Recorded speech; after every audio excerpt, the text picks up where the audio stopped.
Bonjour tout le monde, bonjour à toutes et à tous, c'est Mohamed Diagana. Aujourd'hui, je vais vous présenter une petite vidéo qui vous parle de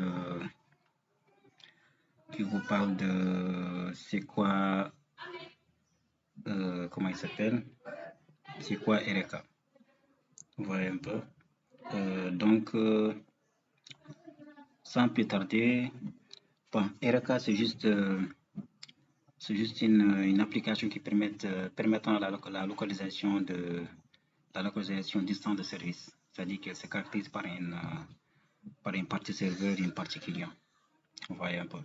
Donc, sans plus tarder, on a créé ici trois microservices. On a les registries et on a les deux microservices. Vous voyez un peu. Donc, au niveau du partie Java, ressources, voilà. Comme d'habitude, architecture MVC, model view controller.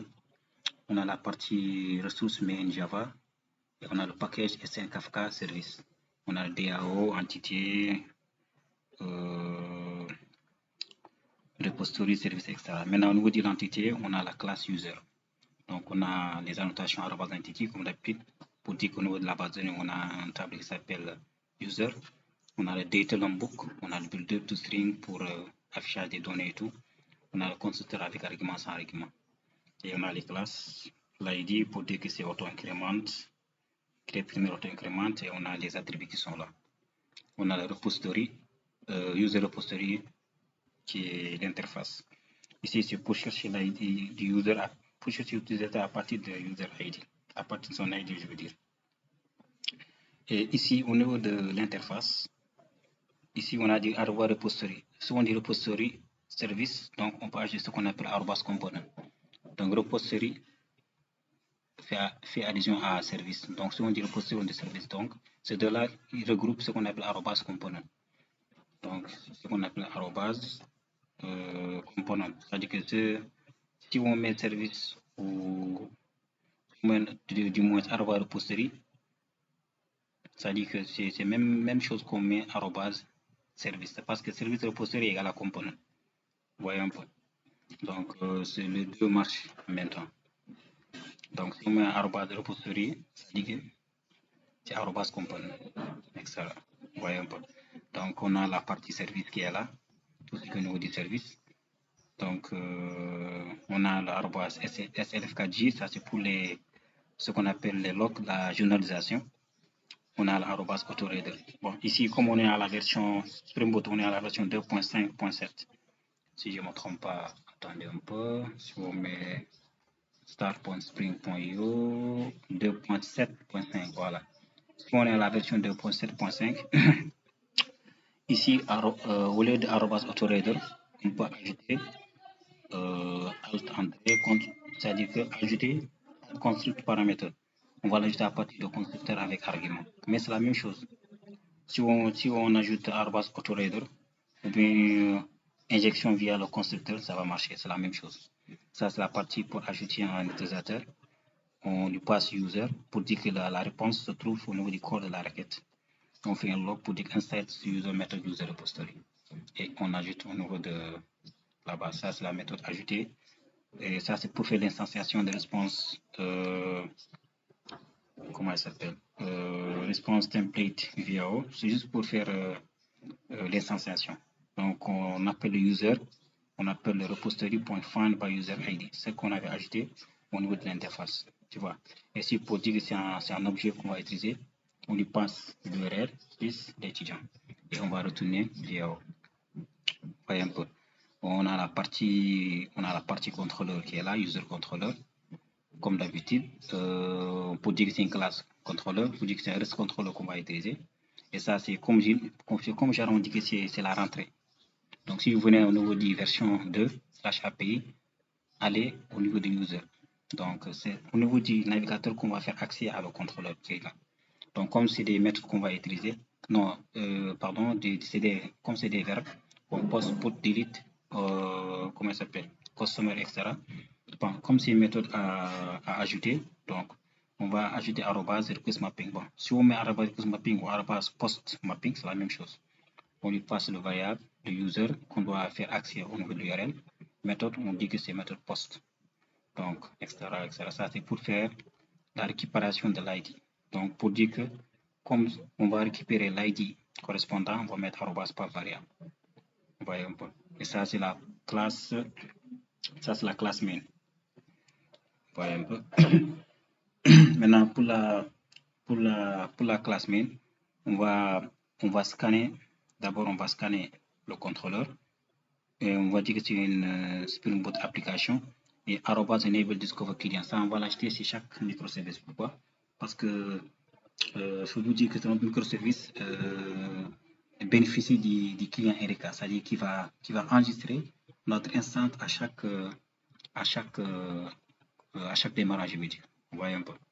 Donc, on a la partie, la dépendance qui est là. Maintenant, comme si on va utiliser des services registrés qui est RK, donc avant de démarrer, qu'est-ce qu'on va faire d'abord? On va ajouter la version de Spring Cloud version qui est là. Une fois qu'on l'ajoute, maintenant, on va ajouter la dépendance Netflix qui est là. Vous voyez un peu. Pourquoi? Parce que si on ne démarre pas le serveur, ça dit que les autres instances, ça dit que les autres microservices ne peuvent pas être démarrés. Ils vont dire qu'il y a une erreur. Alors que ce n'est pas erreur, parce que eux tous, ils dépendent de serveur RK. Donc, c'est avec ce RK-là qu'ils ont pu créer le moteur de Netflix qui est là. Vous voyez un peu. Et une fois qu'on ajoute là, on va ajouter la dependency management qui est là pour avoir la version cloud version et ajouter le builder qui est là. Vous voyez un peu. Et au niveau du registry, si vous voyez un peu, on a ajouté le YAML, l'application YAML, pour dire qu'il démarre sur le port 8661, ça c'est le port de RK, pour dire que, comment il s'appelle, registry with RK et registry false, non, RK client, fetch registry à la false. Pourquoi? Parce que ces deux-là, on les met à force pour ne pas démarrer en mode cluster. Vous voyez? Alors que ces deux-là sont en mode cluster. Si vous voyez, ces deux microservices sont en mode cluster.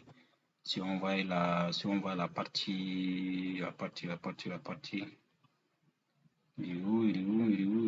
où, partie ressources, voilà ça, template, le compose élément, voilà ça là. Ici, il est en mode cluster, alors que là-bas, on l'a mis false parce qu'il n'est pas en mode cluster. Ici, pour dire que le port, c'est 9092, le nom de l'application, c'est user service. RK client, ça, il dit qu'il est en mode cluster.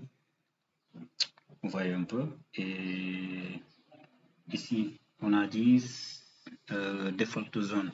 Ça, c'est l'URL. Ce qu'il y a là, c'est l'URL. Pourquoi? Parce qu'on a dit que une fois que on doit configurer, c'est l'URL qui est là, qui est l'URL de Kafka. Ouais, l'instance est là et le hostname c'est là.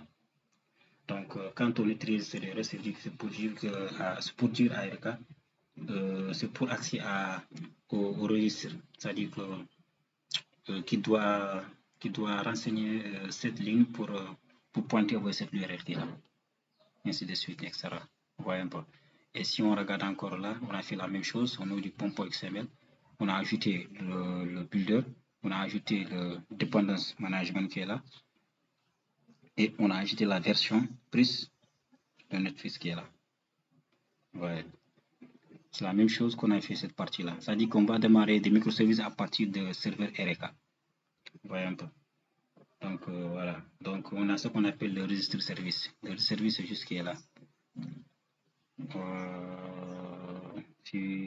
Voilà. Bon, le registre service c'est juste qu'il permet de faire l'équilibrage des charges. C'est comme le load balancer.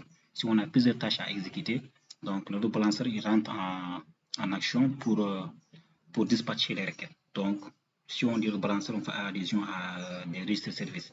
Donc, il permet de l'équilibrage des charges côté client. Donc, si on dit côté client, ça veut dire que tout ce qui fait du traitement au niveau du côté client, quoi. Je veux dire. Maintenant, pour activer comment dirais-je, pour activer le registre, qu'est-ce qu'on doit faire? Ici, on a le service registré. Donc, au niveau du class main, qui est là, service application, on doit juste dire que pour activer le RK, on doit d'abord avoir l'annotation enable RK server. Dès qu'on emporte cette annotation, voilà, maintenant ça dit que le serveur est activé. Donc sans plus tarder, on va essayer de démarrer le serveur registry d'abord. Après, on démarre les deux microservices.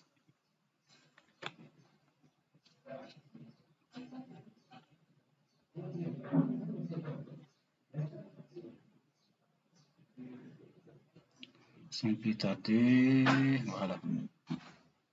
Vous avez vu, le serveur est démarré sur le port 8761 et on essaie de démarrer les deux microservices qu'on avait créés. Ça, c'est la partie, voilà, la partie user service qu'on avait expliqué. Après, je vais vous parler, après, je vais vous faire une vidéo sur l'API Gateway et sur le Spring Batch. Bon, pour regarder comment Spring Batch marche, comment on utilise l'API Gateway. Voilà, vous voyez vu. Maintenant, supposons que, après, je vais vous montrer est-ce que l'interface est démarrée ou pas.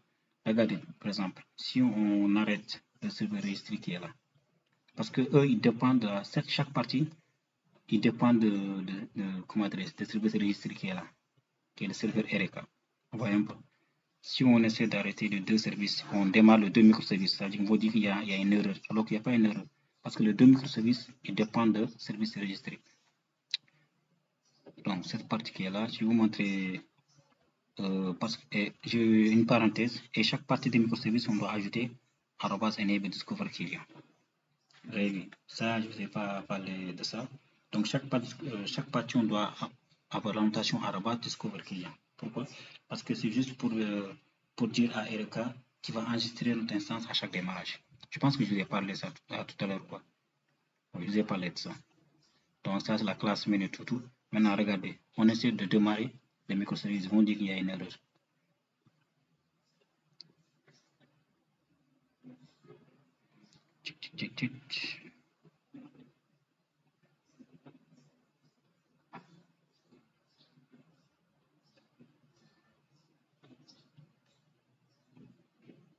Non, pas. Donc, je pense que... Ah ouais, c'est normal, parce que ce serveur est toujours démarré. On va l'arrêter d'abord. On va l'arrêter et on démarre. Attendez, il faut que le registry soit arrêté d'abord. Maintenant, si on démarre le microservice, vous allez voir, on dit qu'il y a une erreur. Alors que c'est juste que les deux microservices ils dépendent du serveur RK. Il faut que le serveur doit être démarré et on démarre les deux microservices. Vous allez voir, vous allez avoir des erreurs ici. Vous avez vu, il y a une erreur, il a dit cannot execute request on any now server. Il n'arrive pas à exécuter parce qu'il ne connaît pas le serveur qui est démarré. Donc, si on ne démarre pas le serveur RK, genre le service registré, le microservice ne va pas avoir ce serveur-là. Il faut que le serveur soit démarré et on lance le deux microservices pour voir quelles sont les instances qui étaient démarrées. Vous allez voir, si une fois que c'est démarré, il n'y aura pas de erreurs sur les deux microservices. Regardez, il a démarré user service, tu vois. Maintenant, si on lance les deux microservices, on n'aura pas de erreurs. Vous allez voir, run, on efface l'interface, on diminue le terminal.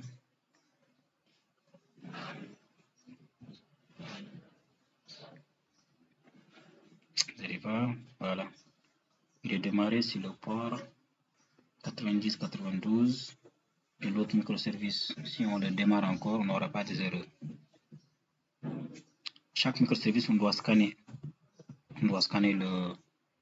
le contrôleur pour regarder s'il n'y a pas des erreurs ou pas. Et on a ce qu'on appelle le SonarLink. S'il y a des erreurs, SonarLink va nous dire attention, votre projet, il vous indique des erreurs. Comme il n'y a pas des erreurs, vous avez vu, il vous montre que tout est bleu. Donc ça, c'est le travail de SonarLink. Et il y a le SonarKeep qui va être en jeu, c'est-à-dire qu'il va permettre de faire la validation des données, quoi. Comme vous avez vu, les deux microservices sont lancés à partir de serveurs registrés. Maintenant, si on revient au niveau du